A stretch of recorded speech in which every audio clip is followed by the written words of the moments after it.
This author. conference will now be recorded. Okay, Caleb Warnock is an author, and I ran into him probably about 10 years or so at the Honeyville store, and I was introduced to his books and the information that he has to give to everybody. And so with all that was going on, he has a lot of information about gardening, and with the situations we've got going on right now, I think that is something that's going to be very applicable to all of ourselves, being able to be more self-sufficient. And so here is Caleb Warnock to turn over the information. Thank you, Caleb. So what is it that people would like to learn about tonight?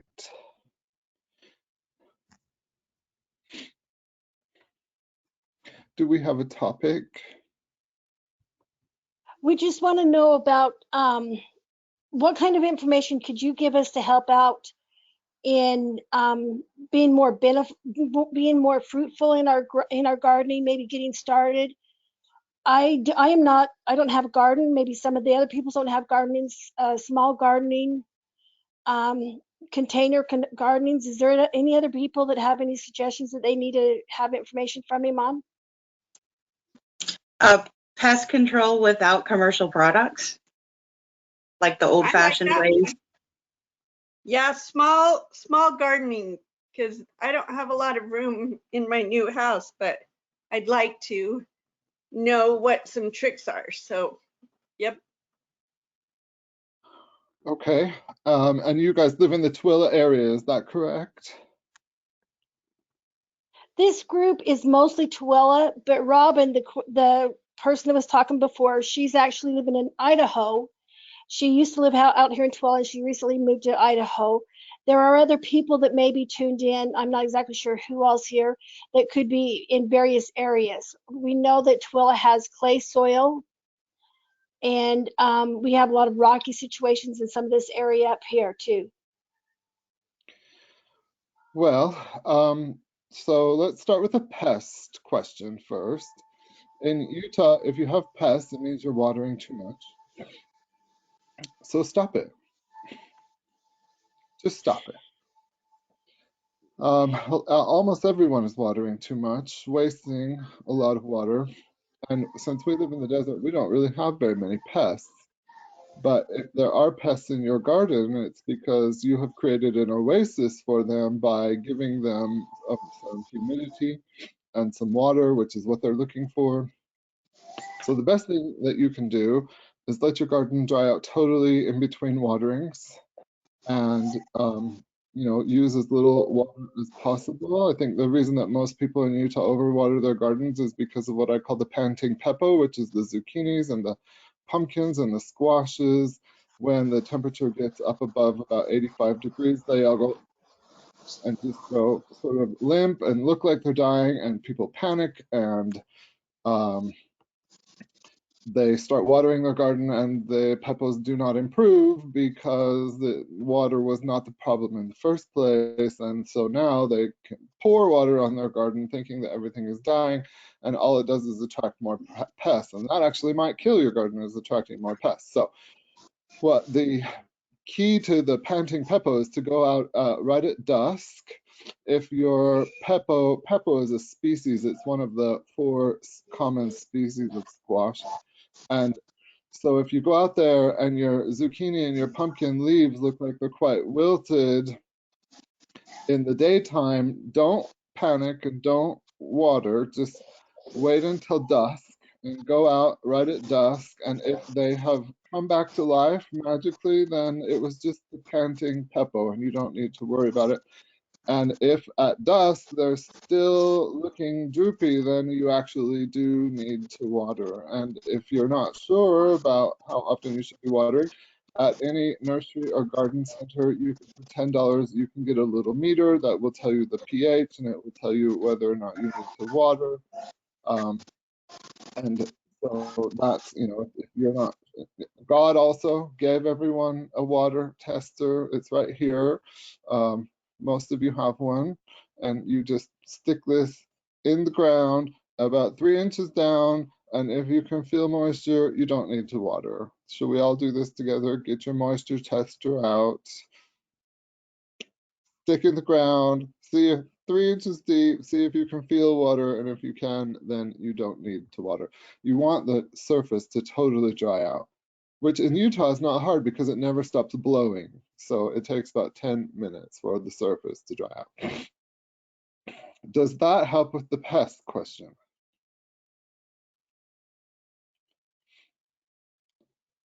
You're all muted, so I'm just enjoying these compliments about how wonderful I'm doing and what a great presentation this is and how fantastic and how handsome I am and intelligent and So just really great. So I that's have a kind of like, question. Once that you helps. do get the pest, once you do have them, what do you do to get rid of them? Stop watering so much. Will they go away? Yes, If you do? they die. They cannot exist in a place that is the desert. And if you keep watering, then they are just going to call all of their friends and neighbors and loved ones, and they're all going to move in too, and then they're all going to start having lots of babies. So you need to stop watering so much. That's what you need to do. And I try to water, I use a different gardening method, a low water gardening method called Hugo Culture, and maybe some of you have been to my Hugo Culture classes. So I water about once a week, and I try to water at night. If possible, turn it on about, dark and let it run until about midnight. And that ensures that more of the water actually goes down into the soil. When you do watering, do you do more like a trench watering or do you do sprinklers? I use $10 oscillating sprinklers from Ace Hardware for everything. I have about 3/4 of an acre in garden, and I have no sprinkling systems. I don't have any of that stuff. I just use $10 oscillating sprinklers, and I build a little wooden stand. Those of you who've been to my garden have seen, I just put them on a little wooden stand and run a hose out to them.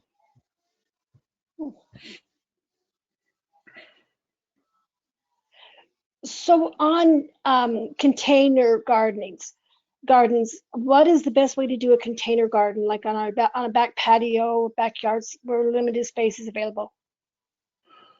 Well, I just this afternoon returned home from a garden tour of Georgia. And in Georgia, container gardening works really wonderfully. I visited a whole bunch of different gardens in Georgia. It's a whole different world over there.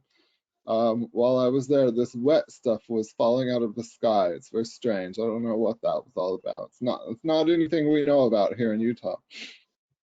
Also, they had this sticky air that we don't know anything about called humidity. They have acid soil in Georgia. We have alkaline soil. I mean, it's just a totally, completely different world. And container gardening and gardening in pots works really well in Georgia, and it does not work so well in Utah. So I can give you some tips to make it work a little better in Utah. And number one is that you need the absolute largest container that you can find. I would do at least a 25-gallon size container, if not larger. If you're going to use anything smaller than that, it's really not worth it. And then you can there cannot be any holes in the container in Utah, because all throughout the United States, they're trying to drain, and they put little furrows in their garden and they plant at the top of the furrow. And in Utah, we're trying to retain. So we plant in the bottom of the furrow, and we do not have holes in our containers because we're not trying to drain because we don't have any rain. We're trying to retain, retain, retain. So use the largest possible container that you can find. Make sure that it is a UV stable outdoor rated growing container. The cheapest ones are the Green Made professional boxes from Costco. They're 27 gallons, and they are they're about $10 at Costco. And I use those almost exclusively. I've probably got more than 100 of them going at this point. And someone is knocking on my door. And then you put no holes in them because you don't want those to drain out. and you want to water them as little as possible. And if you put holes in them, then they are going to have to, then they're going to, they're going to drain, and you're going to have to add more water to them. Fill the rest of that up and then make it. I didn't really done today after Okay. Yep, thank you. Did that help with the container garden question? Yeah, So so what what kind are sorry, of, Rona, what are the best things that would grow in containers? Everything grows in containers if you don't let them dry out. That's the problem in Utah, is that containers dry out. And every year I get a real kick out of these people that go and, they have these hanging baskets that they sell at all of the hardware stores at Walmart. And they've got these flowers in them that look horrible. They look like they're dying, and people go pay $30 for them and take them to their house. I will never, ever understand that. I mean, it's just, to keep that alive in Utah. I mean, have you ever seen one of those stay alive in Utah? You have to water them 3 times a day all summer long. It's totally impossible. So you can grow whatever you want if your container is large enough, if it is deep enough, and if you do not let it dry out. what's the best kind of soil to use in a container? I make my own soil blend. I use 6 parts of a really good premium compost or a homemade compost, and I use 6 parts of black peat and 1 part of sand and 1 part of vermiculite or perlite and 1 part of clay. Can you say that one again? I can't write as that fast. Say it again. I use 6 parts of a really good finished or mostly finished compost. I use 6 parts of black peat moss, Canadian sustainable black peat moss. And then to that, I add 1 part of clean sand with no salt in it, 1 part of vermiculite or perlite, and 1 part of weed-free baked clay, which in Utah you can get at Walmart in the form of cat litter. There's one kind of cat litter, I think it's called Special Kitty, and it is baked clay, and that is all that is in it. And you want baked clay because you don't want clay that has weed seeds in it. Perfect, thank you.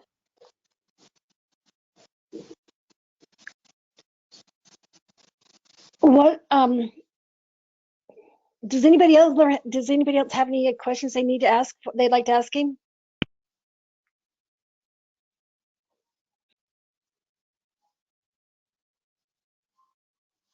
I have a question, if I can, please. I'd like to know a little bit more about fertilizing. How often can all the vegetables and everything get the same fertilizer? Well, you're talking to someone who is completely organic. My philosophy on the matter is, if you're going to use petrochemical fertilizers, you might as well give up and just go buy your fruit at Costco. So with that little caveat, I will tell you that all of the fertilizer, so now you're going to get an earful because you've asked this question. So all of the fertilizer that you can purchase is made out of natural gas. And 60% of the fertilizer that is sold in the United States is from Trinidad and Tobago, from the natural gas wells in the ocean. From the islands, the British-owned islands of Trinidad and Tobago. Don't get me started on this. It's just a horror show. It's super bad for the environment. It's poisoning the ocean. It's a whole giant mess. The other 40% of the fertilizer that you can purchase in the United States is manufactured in the cancer belt of southern United States in Louisiana and Georgia and Alabama, where they have the highest incidence of cancer in the United States, and they have a little string of fertilizer factories. So don't get me started on this subject. So I don't use any fertilizer at all. I don't buy fertilizer. I have not, because I'm organic. So What I do is I go put out bone meal every spring and every fall. Bone meal is completely organic, it's completely biodegradable, it's 100% natural. You can buy it at Lowe's, you can buy it at Home Depot, you can buy it at the hardware store, you can buy it online, and I just put bone meal out every spring and every fall. Do you just sprinkle it over the ground where the vegetables are? I have bone meal and I plant my flowers in it. So would Yeah. I use it the same way? You just, Okay. you can follow the package directions. I never do, but you can. I just grab handfuls of it and sprinkle it all over the garden. And it's not too late to do that. You want to do that right before you want to do that right before you water the garden, or right before a rainstorm. Okay, perfect. Thank you. So how often would you do that? Just in the spring and in the fall, or what? Once in the spring, Season? once in the fall. Unless the pH of your soil is really, really off, which is a whole, maybe another subject for another time. I do garden consultations all over the state of Utah. I did 4 garden consultations 2 Saturdays ago. I haven't been home since. But I go out to people's property and show them exactly what they need to do to you know, make a homestead, or to improve their landscaping, to do their gardens, their greenhouses, their animals, whatever it is they're doing. So there are lots of different considerations when it comes to having a successful garden in Utah. But if you're looking for someone to tell you about weed and feed and how to buy petrochemical fertilizers, I'm not your person. I'm just totally against it. What are some of the best things to plant for long term, like late season, or go complete through the season type thing? Does that make sense? So my gardens are 60 to 70% perennial and self-seeding. I'm 100% no-till, I'm 100% Hugo Culture, I'm 100% organic. And when you have a no-till garden and a Hugo Culture garden, then you have the ability to have perennial vegetables and self-seeding vegetables. And so right now I've got a whole bunch of stuff in my garden that I don't plant. It just plants itself every year, year after year after year. I've got a whole bunch of spinach. I've got millions of plants of lettuce. I've got, I mean, the onions. I've got all kinds of stuff out there. Swiss chard and all, just tons and tons and tons of stuff out there. And it just plants itself every year, which is the way that gardening has historically been done. This idea of planting things in rows and planting everything every year, and tilling, tilling wasn't even invented until 100 years ago. A little more than 100 years ago it was invented, in about 1917, right before the start of World War I. And so that has, I could go on and on and on about this, but that's the way that most people do gardening today is not the way that it's been done through most of the history of the world. And I do gardening in the old-fashioned way, where the garden was meant to be perennial and self-feeding, so that, it was never an idea of let's go out and do a lot of back-breaking work. People just simply did not have time for that, and I don't have time for that either. So the best thing you can do is have a no-till garden that plants itself year after year after year, which is how it's been done throughout the history of the world. And in order to do that, you have to have heirloom vegetables. You cannot use hybrids because hybrids are unstable in the seed process. So you have to have heirloom vegetables. You have to have a no-till garden. All of these things that were how gardening was done through most of the history of the world. Kind of seems revolutionary nowadays, because what people consider gardening nowadays is let's till the whole damn thing and put petrochemical fertilizer all over it and plant everything in nice neat little rows and plant everything every year. And our ancestors would have just shaken their heads. They would have been completely lost. They would have been like, what are you doing? That is the worst, most backbreaking, most expensive form of gardening that you could possibly do.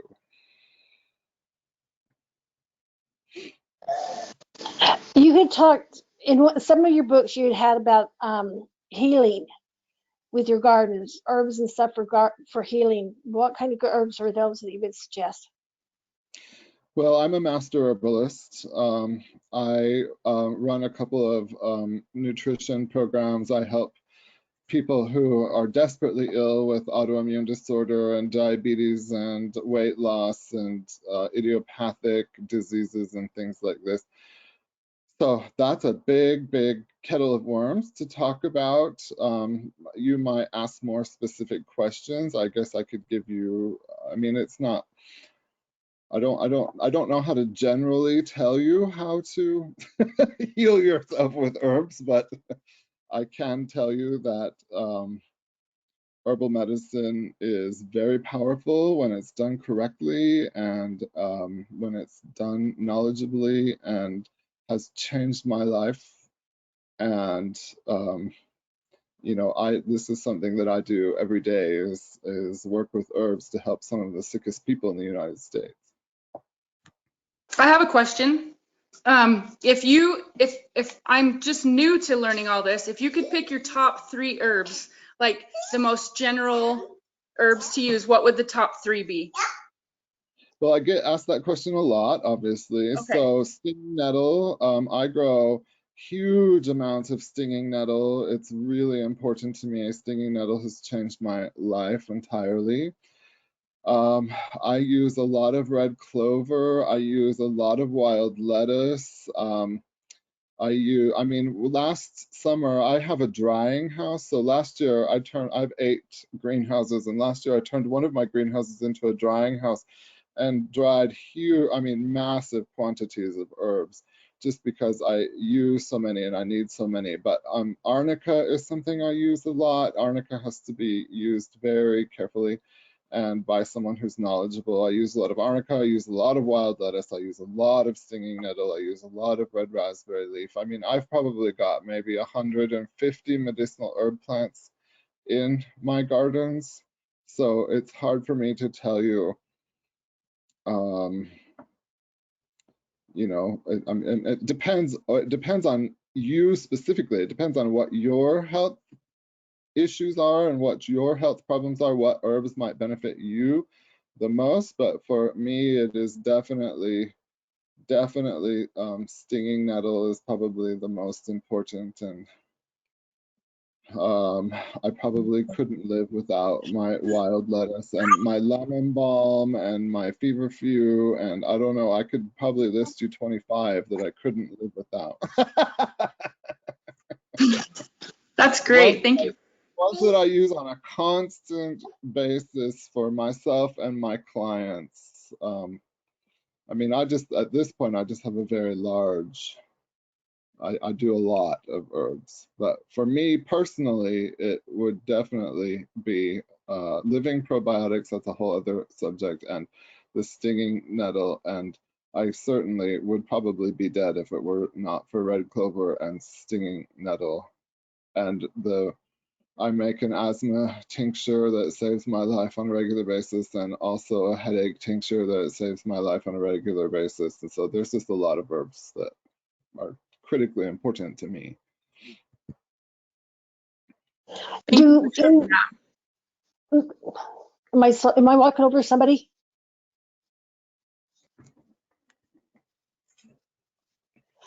Which one of your books which book of yours would be good information for this kind of medicinal herbs and stuff that you grow? The Backyard Herbal Health and Healing book. Forgotten Skills of Backyard Herbal Health and Healing is the best book for that. Do you have a good location as to where to locate it? Where to find it? I just tell everyone to buy everything on Amazon. No one can compete with free shipping from Amazon. And you talked about this Hugo Culture, or how is it? Could you explain that to me a little bit? Hugo Culture is a method of no-till, low-water gardening that was invented in Germany in the 1970s that I spent more than a decade retrofitting for Utah, because I've been to Germany a couple of times, and just like Georgia, it rains in Germany. So it took a long time for me to figure out how to adapt Hugo Culture into a method that would actually work in Utah, and now I have converted all of my gardens into Hugo Culture, but that's a big topic. But the short version of Hugo Culture is that if you want to have a garden that is permanently weed-free and the lowest possible water usage and no-till and perennial and self-seeding, then you need to take a class or have a property consultation so that you can convert your garden to Hugo Culture. I will tell you this, one of the big reasons why so many people have me come to their property for a consultation is because weeds are what stops people from gardening in the state of Utah. And when you have a permanently weed-free garden, it just changes your whole life. There's no physical way that I could have a 3/4 acre garden and run 3 companies and have 13 grandchildren and 6 children if I didn't have a weed-free garden. It would not physically be possible. That's awesome. I'm learning so much, and you amaze me. I did have a question. Where is the best place? So I'm brand new with gardening. Where's the best place to get heirloom seeds? From seedrenaissance.com. I know the owner, and he is charming and handsome and so humble, so humble. And did I say handsome? So handsome. I love that. Awesome. I That had would be forgotten me. it. In case you didn't get the joke, that would be me. I own seedrenaissance.com. Yes. Yeah, I forgot when I was reading about you. I ship heirloom seeds all over the United States every day, and I started my company almost 15 years ago. Heirloom seeds, I mean, the whole reason I started a seed company, I never intended to start a seed company, but my first book, which is The Forgotten Skills of Self-Sufficiency, became a national bestseller in the first month after it was released. And in that book, I talk quite a bit about how the heirloom seeds are going extinct and the work that I was doing to try and save seeds in my own garden. And when that book became a national bestseller, then all of a sudden I had all of these people that wanted the seeds that I was growing on my property. And for 2 years, I just gave those seeds away. And then one day my wife sat me down and she's like, you have to start charging for these seeds. You're just killing yourself giving all these seeds away to all these people, and there's no end in sight. So I started a seed company. That's how I came to own an heirloom seed company. Awesome. Well, I will be ordering for sure. Thank you. So all of the righteous order from seedrenaissance.com. Awesome.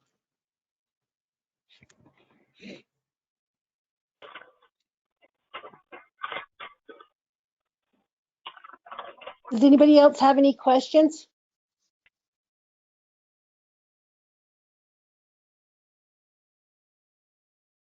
I guess since you were talking about your forgotten skills, what are some of the, other than gardening, what are some of the other forgotten skills that we don't do anymore?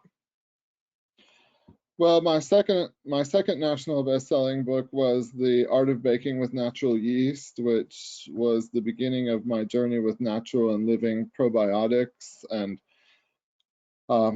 you know, how people baked bread before yeast was freeze-dried and sold in grocery stores and genetically modified starting 100 years ago, and has a good beginner explanation about why so many people are sick from wheat today and how the genetically modified yeast plays into that. And a lot of people don't realize that all of the yeast in the grocery store is genetically modified. You cannot buy natural yeast in the grocery store. You have not been able to buy natural yeast in the grocery store since the 1970s.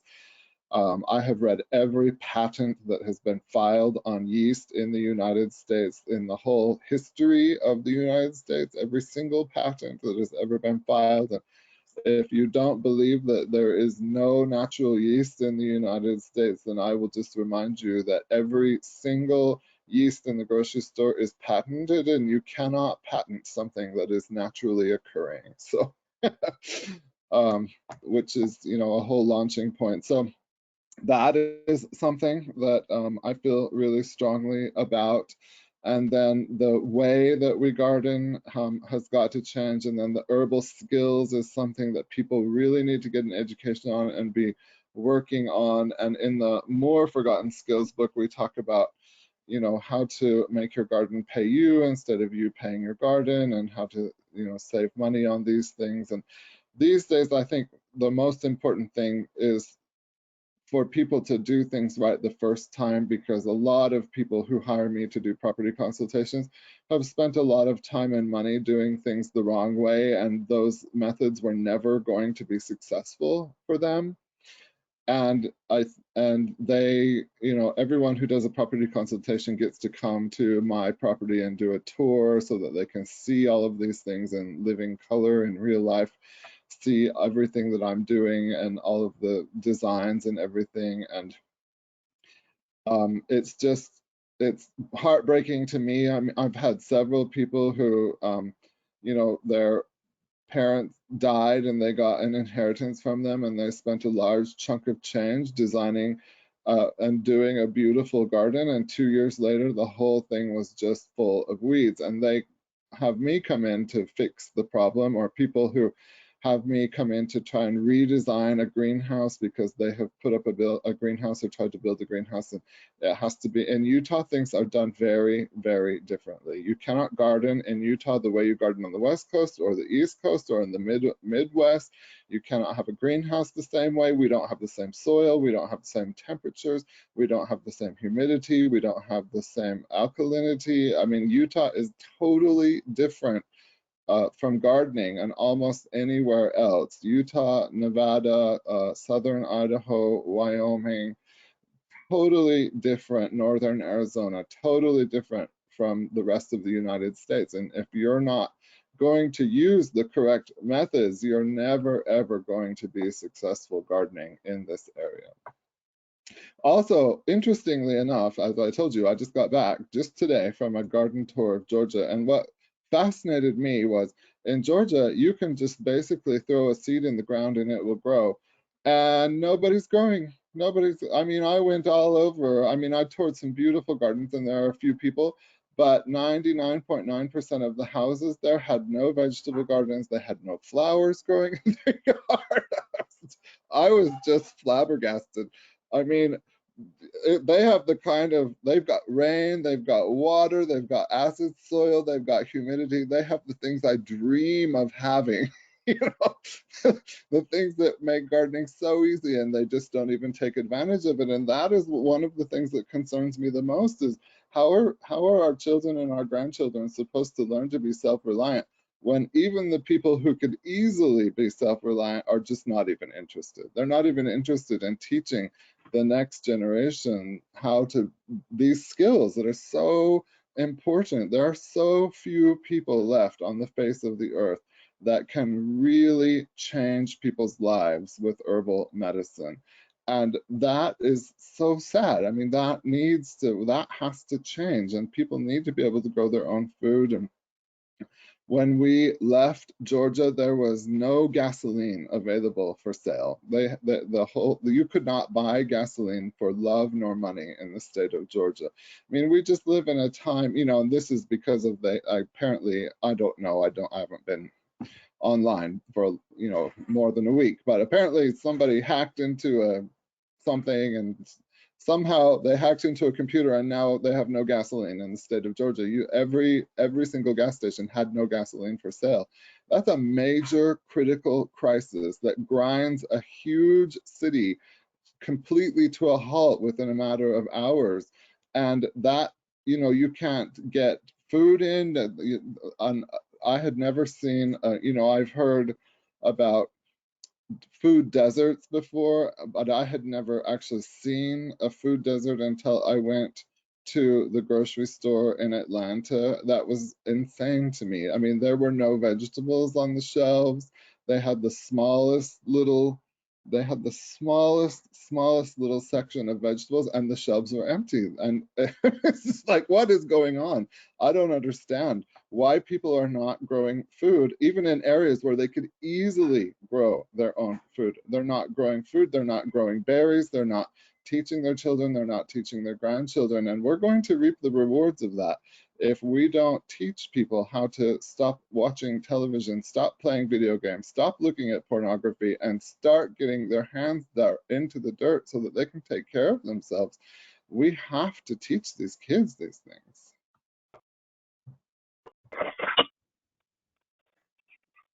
Well, out here in Utah, out here in Twilla, we have a lot of that clay soil.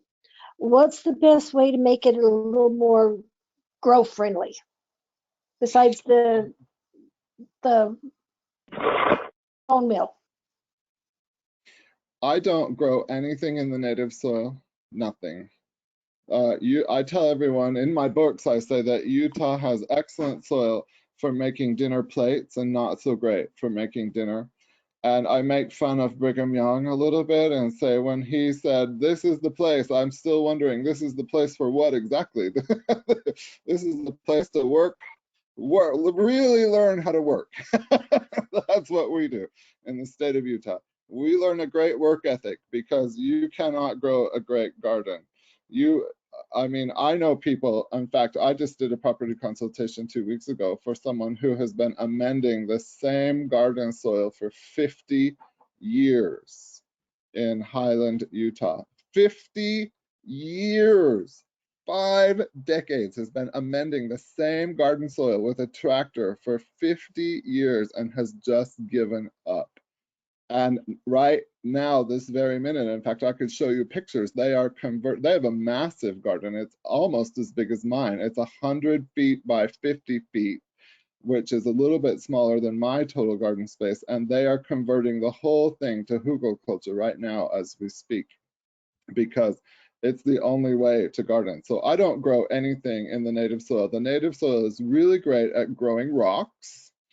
And it's really great at growing weeds. And no matter what you do, you cannot get the rhizomatous quackgrass out of the native soil. So I don't bother with it. I think that's why I haven't really gardened, because I felt so like a failure. So I've learned a ton. So what book should I get of yours to help me? Because I'm so new. But Well, you're a busy guy, it sounds like. I am. Well, and here's another thing. Speaking of, I'm the guy. I'm not trying to be silly, but I'll tell you why I'm the guy. And I think everyone needs to be really careful about this. We have a lot of people with a lot of good intentions, and there is a very popular gardening group online called the Utah Backyard Homesteading Group, which I'm a regular part of, and I think it's a great group. However, there are a lot of people on that site giving a lot of advice who have no garden and no gardening experience and have never gardened in Utah. This is what I find flabbergasting. So just remember that when you are taking advice from someone, this is why people have me do property consultations, is because I can prove it. I can prove to you that what I am telling you to do works. And if people giving you advice, you need to ask questions. Are they doing it successfully? How much is it costing? How many years have they been doing it? There's a lot of what I call first day photos on the internet, which is where people take gorgeous photos of the first day of their greenhouse, the first day of their garden, the first day after they've got done weeding. We want to see the photos 6 months later. We want to see the photos at the end of August. Don't be fooled by people who have no experience that are giving a lot of really bad advice and costing people a lot of money. That said, you asked me what is the best book you can buy. I have written a book called Successful Gardening in Utah. I believe it costs $6 on Amazon.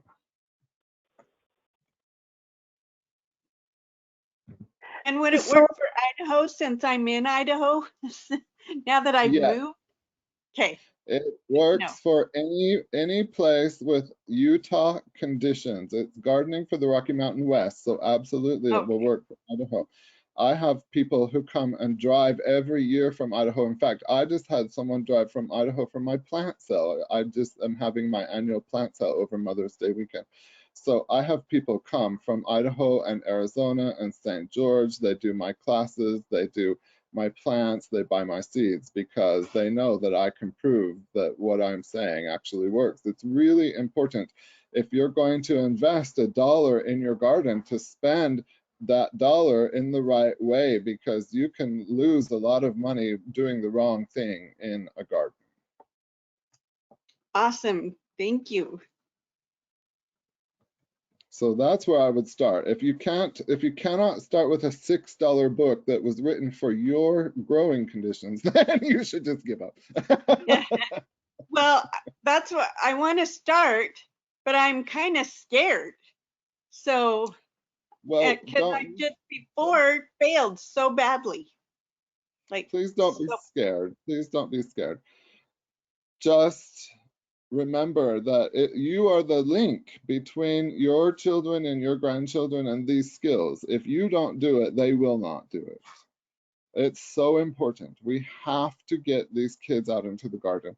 I worry about the suicide rates among the young children. There are so many young children who know everything there is to know about these video games and not one single thing about how to take care of themselves. And it's just, it's not the way the world is supposed to be. And these kids grow up sad and depressed, and they don't know how to take care of themselves, and they don't have a real connection to the world around them, and they don't have a real connection to the earth. And I may be totally biased, but I think that if you don't have a connection to the earth, then you don't have a connection to your soul, and you don't really have an understanding of who you are as a person. Gardening teaches you all of that, in addition to having a work ethic, and it teaches you to use your logic and to think and focus and do these things that are so critical to success in life. So please don't be scared to garden. It's just stop trying to garden like you live on the West Coast or the East Coast. That's the biggest problem in Utah, is people who are trying to garden like they live on the West Coast and the East Coast, because that's the majority of the advice out there, is for people who have rain and humidity and acid soil and acid water, and we have none of those things in the state of Utah. We have to do it totally differently. Right. Well, that I totally agree. That was beautiful, because I remember gardening as a kid, and I think we're missing out. We're missing getting our hands dirty, and I kind of miss it. That's why I kind of want to do this. I'm just, so hesitant, because I've just failed so badly before. So your advice is, I've learned a lot tonight, so I appreciate what you've shared. Well, and I understand that you're in Idaho now, but I will tell you that Tooele, I mean, I live in Alpine, and my soil pH is somewhere around the 7.5, 7.8 mark. But the farther west you go, like out in Tooele, I'll bet you anything in Tooele. Well, I don't have to bet you, because I do property consultations out there, and I've measured it, and I know that on a good day, your soil pH is 8 to 8.8. And so is your water. So that has to be approached in a whole different manner. I believe it. So how do we get information about your consultations and your classes that you do? Well, I haven't taught any classes in 2 years. I was busy 2 years ago, and then this whole COVID thing happened. And so I'm just hopefully gearing up to get started to teach some classes soon. I'm hoping to. I usually announce my classes on my Facebook page, and you can get my books and buy my seeds, and I can give you my phone number if you need a property consultation. I don't own a cell phone, but I have a number. I have Google Voice. Or I don't know. I don't know. Should I give you my phone number? I'll take it. It is 435-243-7105. That again is 435-243-7105. Awesome. Thank you so much. Does anybody else have any questions? I feel like I've kind of been taking all the questions, but please, anybody else have any?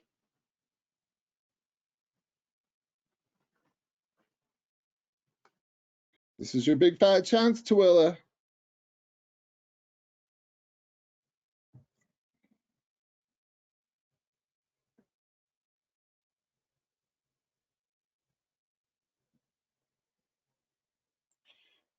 Well, thank you for having me with you today. I appreciate the opportunity to talk to all of you. We have appreciated it. Thank you so much. Yes, thank you so much. Caller 1. You are welcome. Now go plant something.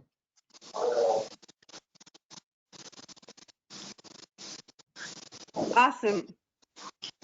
Yes, I think I'm not quite as scared.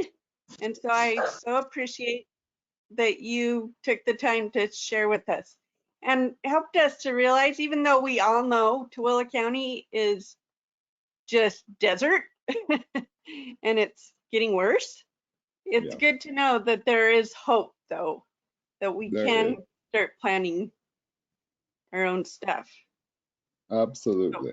Awesome. I do have one question. On your no-till book that you have out, does that explain more about this? I can't remember the yeah. Hugo Culture? Hugo Culture. It's Hugelkultur. Hugo Culture. It's a German word, so it's hard. There's my no-till book. My no-till book and the Successful Gardening in Utah are the best places to get started on that information. Awesome.